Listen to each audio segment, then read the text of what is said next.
po. Good morning po sa lahat. Ayan, very sunny day today. Maraming pong salamat kasi ano na po yung ano natin, no? Hintay ko na lang po yung sulat ni Lolo. Ba tawag nila doon? Okay na yung 4,000 watching hours. Tsaka yung, syempre yung subscriptions, matagal na po yun na okay. So, ayan. Medyo lula pa rin si Manay kasi alam naman tayo, si Kainaman in Kanay tinuruan niya po ako ng maraming bagay-bagay kasi alam mo naman po, hindi ko masyadong alam yung kung paano yun, no? So, tinuturuan niya po ako hanggang ngayon. So, I'm very happy po sa lahat pong tumulong at maraming pong salamat sa mga nanonood, sa mga nag-appreciate po, sa mga nagsusuporta lagi, and I'm trying po na isuporta po lahat ng sumusuporta sa akin. So, now I don't watch anyone na dating mga pinapanood kong mga kilala na, no? So, I'm always watching yung mga maliliit na YouTuber na katulad natin, na pinapakita po yung buhay-buhay sa Pilipinas, sa ibang bansa po. So, maraming pong salamat sa suporta, sa lahat pong mga kababayan natin po na tumutulong sa bawat isa. Maganda po yung ganon, yung tulungan po. So, parang ano po yan, yung noong araw na po. So, bayanihan sa YouTube. Marami pong salamat. Thank you po. Ayan, today po, gagawa po tayo ng humba. Di pa po nila yun natitikman. Yan, pinakuluan ko po, lininisan ko po yun muna, no? Tapos, parang humba, parang ano din naman, no? Style adobo kasi may toyo, gano'n. So, patitikimin po natin yung si French Lola ng ganyan na luto, no? Tapos, mamaya po, aalis kami.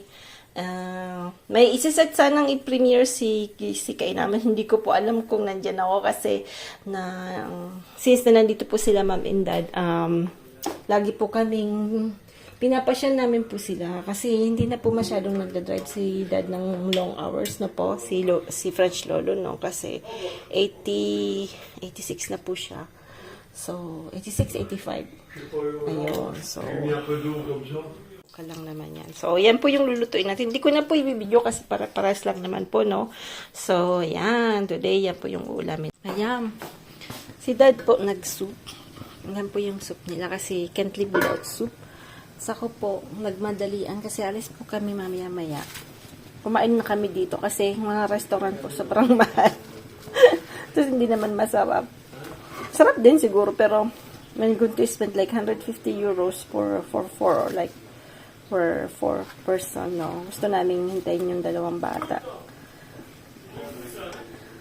Kasi ang mahal ng restaurant, tas hindi ka naman masyadong masasarapan. So, sabi ko sa kanila, at least dito na lang sa bahay kumain, no? Yan, may mustasa. Kainin natin si French Lolo, tsaka French Lola ng gulay. Gulay. Tapos ito yung adobo. Yan, adobo natin, ha. Hindi, humbang durog. Yan, humbang durog na yan, ha. Humbang durog. Pwede na yan. Yes, okay. Ito, mga makulit na bata din. Ito, makulit. Gugutom na kasi. Ay, gutom na.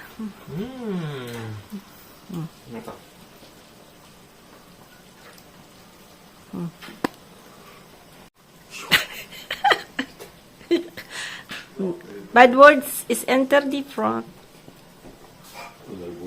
Hello.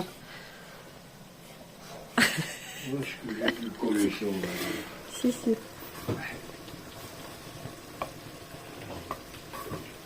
Ayan. Masarap. C'est masarap. C'est masarap. Masarap, ça veut dire délicieux. Ah bon? Yes. Ah non, c'est-à-dire oppo. No. Oppo. Sarap. Vas-y, dis oppo. Sarapan sila. Oppo. C'est très bon. Oppo, c'est dire oui. Yes. Oui, oppo.